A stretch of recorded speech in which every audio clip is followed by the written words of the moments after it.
में भी उस मौज में रहता जो शहंशाह नहीं पा पाते।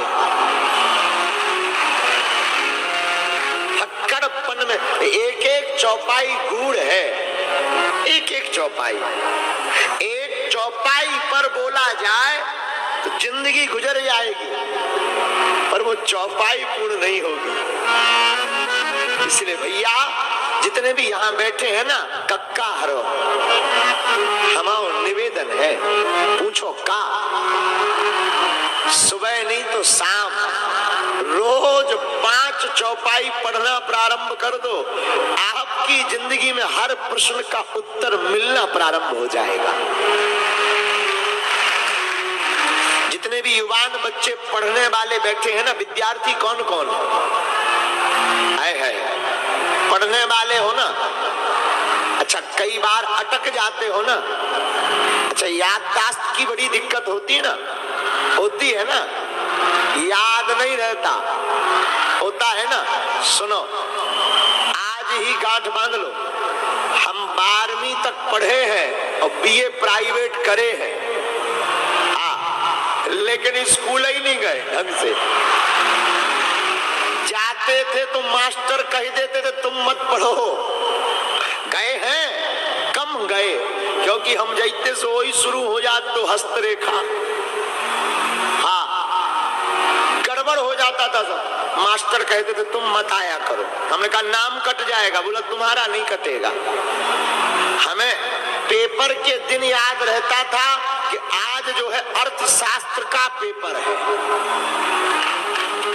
हाँ, लोग हमसे पूछते थे 11वीं के बाद कि आप काहे से पढ़ रहे हो, तो हम कई बार आर्ट को साइंस कह देते थे और साइंस को आर्ट कह देते थे, लेकिन सच बता रहे, व्यासपीठ से झूठ नहीं बोल रहे।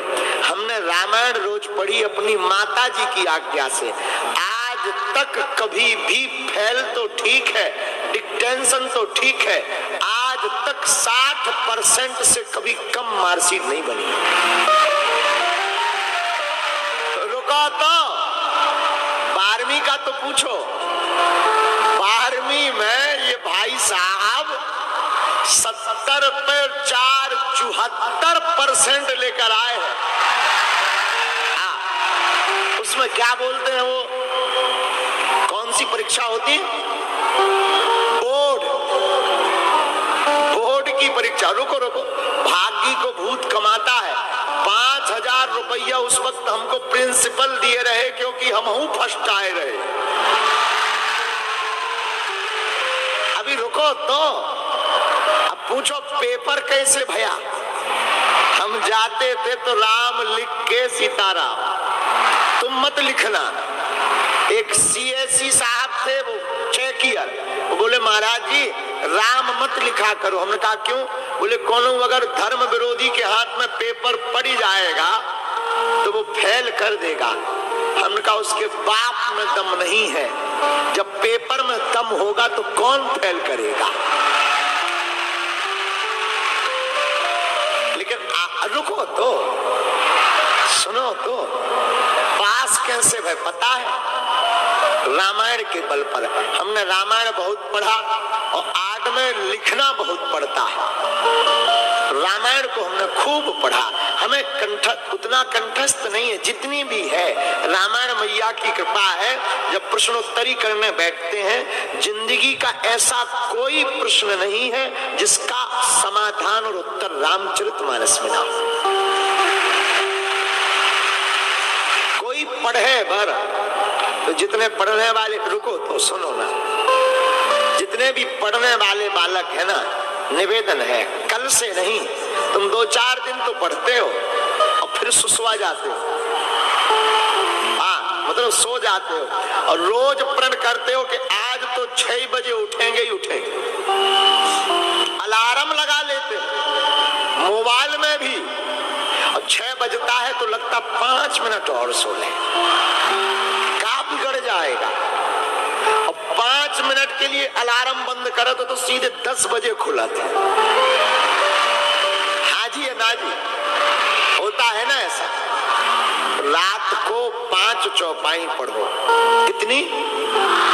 याददाश्त नहीं आती है, याददाश्त में दिक्कत है तो एक काम करो, रोज सूर्य भगवान को अर्घ दो और भ्रामरी प्राणायाम 2 मिनट करो। जो पढ़ लोगे वो दिमाग में भर जाएगा।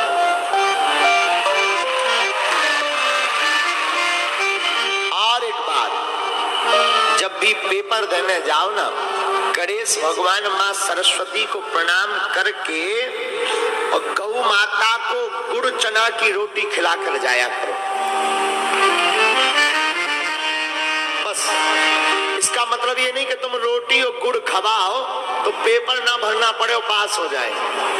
ना ना ना, ये बाय बैक सपोर्टेड है। जैसे आपने बॉल देखी कुम्हड़ा की बॉल में कुम्हड़ा तो लगते हैं, पर उसे कोई तना चाहिए रहता सपोर्ट के लिए, चाहे मकान हो चाहे पेड़ा। हाँ या ना बोलो। उसी प्रकार ये उपाय सपोर्ट हैं। तुम पढ़ोगे, इन उपायों को करोगे तो 2-4 नंबर से अगर फेल हो रहे होगे तो भगवत कृपा से वो 2-4 नंबर से पास हो जाएगा।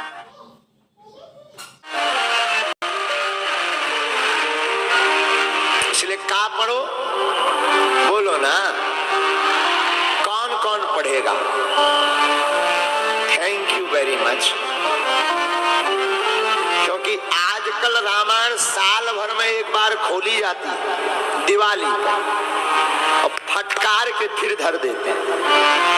और पहले के जमाने में जब ये टीवी और बीबी कम चलती थी, तब रोज शाम को बयारी करके दादाजी मोटा चश्मा लगा कर बैठते थे, पूरा परिवार बयारी करके बैठता था। ठंडी में गुड़ी से में आगी जल रही और रामायण रखी, पढ़ रहे हो साहब, कोई कुकर रहा, रजाई ओढ़े और दादाजी पढ़ रहे, प्रातः काल उठ के रघुनाथा, मात पिता गुरु ना वही माथा।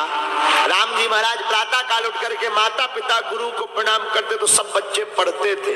अब आजकल वो टीवीएन में चल गए, देवरानी जेठानी सास बहू ढिसुम ढिसुम। तो हर घर में यही मचा है, देवरानी जेठानी सास बहू और ढिसुम ढिसुम। भाई जो देखेंगे वही करेंगे ना।